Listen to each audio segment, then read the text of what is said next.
자, 그래서 머리 아픈 1등보다는 조금 더 힘들긴 해도 속도가 빠르고 실평률이 낮은 2등이 뭔가 좋아 보이긴 합니다. 그런데 또 그렇지만도 않아요. 불황이 오면 전혀 얘기가 달라집니다. 네, 반갑습니다. 오늘도 여러분의 고민을 함께 읽어보고 여러분 편에 조언을 드리는 고민살롱 시간입니다. 오늘 형팬분의 사연은요, 이직을 잘하신 것 같아요. 여러 형태로 가는데 이직할 때마다 누구나 생각할 수 있는 어려움에 대한 이야기입니다. 사연을 함께 읽어보도록 하죠. 안녕하세요, 형님. 저는 업계 1위 회사에서 2년간 일을 하고 최근 업계 2위 회사로 이직을 했습니다. 연봉도 높일 겸 또 점점 1위에 안주하는 회사에 정도 떨어져서 제 직무를 더 대우해주고 더 가능성이 있어 보이는 곳으로 이직했습니다. 그러나 회사에서는 제 화려한 경력만 보고 저에게 바라는 게 너무 많은 것 같았습니다. 입사 3주차에 사수가 말하기를 팀장님이 저에게 1위에서 오신 분이라 그런지 오자마자 화려한 성과를 낼 줄 알았는데 생각보다 적응이 느리고 실망스럽다. 경력직인데 왜 아직도 사수가 일을 가르치지 않는지 모르겠다 라고 하셨다는 걸 알게 됐습니다. 또 이 회사의 특징이 1위 회사를 따라잡기 위해 밤낮 없이 일한다는 겁니다. 모두가 몸 갈려가며 일하고 말로만 허울 좋은 복지가 있을 뿐 대기업 수준의 프로세서 성과를 내지 않으면 실망스러워하는 것 같아요. 또 잡 디스크립션 자체와도 차이가 많이 나는 게 제 직무와는 다른 일을 많이 시켜서 성과는커녕 일만 쳐내기도 버겁습니다. 그러나 버텨보고 싶은 건 먼저 제 직업적인 성장에 도움이 될 것 같고 힘든 만큼 배우는 게 많을 것 같다는 점. 또 저는 장기적으로 창업을 꿈꾸고 있기 때문에 제너럴리스트가 되면 나중에 창업을 할 때에도 도움이 될 것 같다는 점입니다. 그래서 저의 고민은 이렇게 힘들고 빡센 직장이지만 계속 배우기 위해 다니는 게 맞는 건지, 아니면 장기적으로 제가 하고 싶은 일을 위해 지금이라도 빨리 창업 준비를 하는 게 맞는 건지 고민입니다. 네, 지금 엄청 퇴사가 마려우신 상황이시군요. 이직은 잘했는데 들어가서 내가 생각처럼 인정 못 받는 것 같은 이 현실에 지금 마주하신 것 같아요. 근데 인정이라는 말을 하기에는 근무하셨던 기간이 지금 너무 짧은 것 같고요. 이 팀장님이 지금 뭔가 잘 모르시는 것 같은데 경력직도 당연히 적응 기간과 반드시 사수가 있어야만 합니다. 왜냐면 회사마다 일하는 방식이 다 다르고 문화와 기준이 다르기 때문에 그래요. 경력이야말로 적응 기간을 최소 6개월, 길게는 1년까지 잡는 게 일반적인데 지금 전혀 그런 부분을 인지하지 못하고 계신 게 아닌가? 라는 생각이 듭니다. 거기에 너무 연연하실 필요는 없을 것 같고요. 오늘은 형팬분의 사연을 통해서 이직을 할 때 이런 업계의 위치를 고려할 수밖에 없게 되는데 1위 기업의 특징, 그리고 1위가 아닌 기업의 특징, 창업에 대한 특징을 비교해서 한번 알아보도록 하겠습니다. 저는 이거를 딱 한 줄로 이렇게 정리하고 싶어요. 1등은 괴롭고 2등은 힘들다. 자, 1등이 된 기업은요, 다 이유가 있습니다. 나름의 성공 노하우도 있고요, 원리도 있고, 인적 자산도 있고, 뭐 기술도 있고 다 있어요. 그런데 이미 1등이 됐다 그러면 그때부터는 유지를 하거나 격차를 더 늘리는데 에너지를 쓸 수밖에 없습니다. 사실 1등까지 가는 것보다 1등을 유지하고 격차를 벌리는 게 훨씬 어려운 일이에요. 자, 이전에 일해왔던 방식으로 일하면요, 절대 1등을 유지할 수 없습니다. 그러니까 방법을 바꿔야죠. 방법을 바꾼다는 뜻이 뭐예요? 전략을 바꿔야 된다는 뜻이에요. 근데 1등까지 오기에는 막 경쟁자가 있었어. 그래서 경쟁자랑 막 치고받고 싸우면서 이게 됐는데 1등이 되는 순간 더 이상 그런 텐션이 없어요. 물론 2등이 치고 들어올 수는 있지만 이제는 2등이 중요한 게 아니라 전혀 다른 레벨로 올라가 줘야 돼요. 엄청나게 고민해야 되고 엄청나게 많은 시도를 해야 됩니다. 그런 많은 시도를 한다고 해서 대단한 어떤 성과가 있다는 보장도 없어요. 그러니까 당연히 헛발질을 많이 할 수밖에 없는 거죠. 이건 1등의 어떻게 보면 숙명과도 같은 거예요. 자, 근데 그러면 1등 기업 아무도 다니고 싶지 않을 것 같잖아요. 근데 또 그렇지가 않아요. 1등이라는 네임밸류 자체가 사실 굉장히 강력합니다. 지금 형팬분이 굉장히 화려한 이력이라고는 하셨지만 사실 그 화려한 이력이라는 거의 본질이 뭐예요? 1등 기업이었다는 거예요. 1등 기업에 있는 게 왜 우대를 받느냐? 1등 기업 나름의 체계와 프로세스, 1등 기업의 방식, 1등 기업에서의 어떤 경험 자체가 여러분을 설명해 주기 때문인 거죠. 자, 1등이 되는 순간 새로운 시도를 계속해서 하게 됩니다. 그러다 보니까 남들이 없는 경험을 가지게 돼요. 그리고 1등이 이미 해놓은 일들은 업계의 표준이 됩니다. 우리 회사가 어떤 선택을 했건, 우리 회사가 어떤 방식을 했건 결국 업계가 따라오게 되어 있어요. 그러다 보니 내 경력이 우대받는 거예요. 이미 가장 앞서서 그 일을 해봤고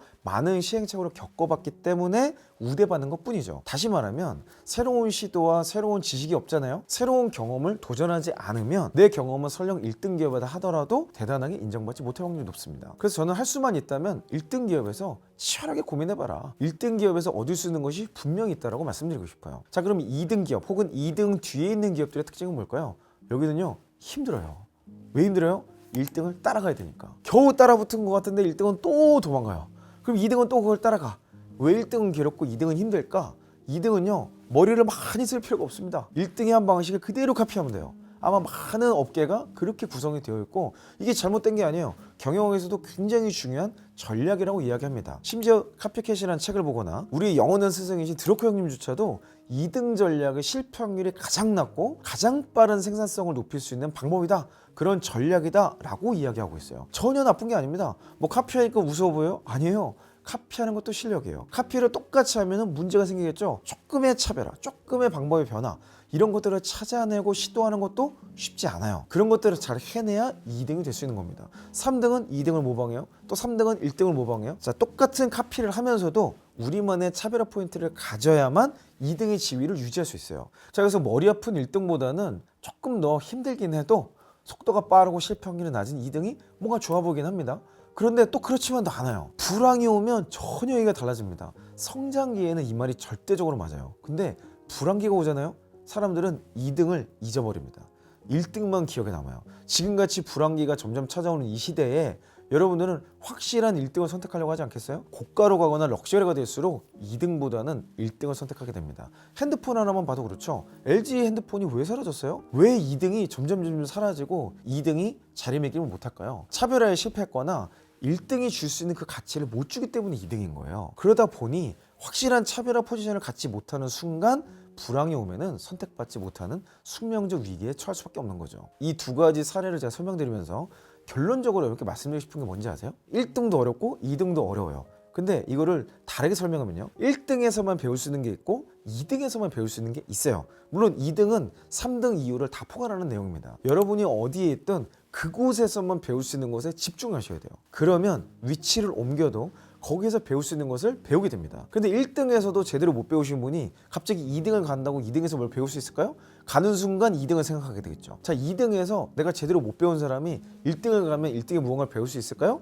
2등과 다른 1등의 모습만을 가지고 불평불만하게 되겠죠. 자, 그래서 우리 형편분이 하는 지금 고민처럼 많은 분들이 야, 저기가 힘들고 여기가 힘들 거면 에라 그러면 창업하고 말지 이러는데요. 창업은요 전혀 다른 레벨입니다. 1등은 괴롭고 2등은 힘들다. 창업은 고통스럽다라고 정의드리고 싶어요. 창업은요 아무것도 없는 맨 땅에서 정말 제로 투 원을 해야 돼요. 아무것도 없는 무에서 무언가를 만들어야 됩니다. 내가 이미 기술이나 경쟁력을 갖춘 CEO가 아니라면 사회초년생의 몇 가지 아이디어만 가지고 맨 땅에 헤딩하면요 정말 맨 땅에 헤딩만 하다 끝날 수 있어요.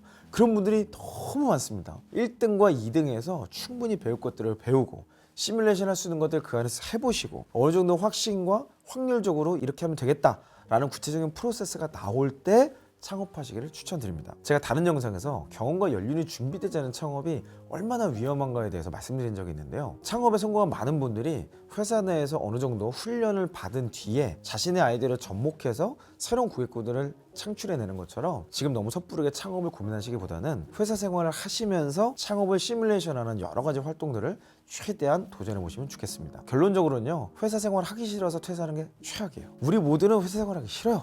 근데 그렇다고 퇴사해서 창업을 하면 그 문제가 해결되냐?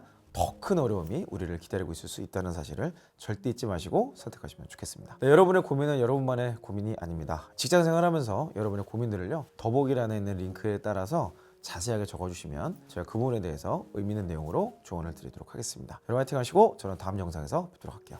이상 이영이었습니다.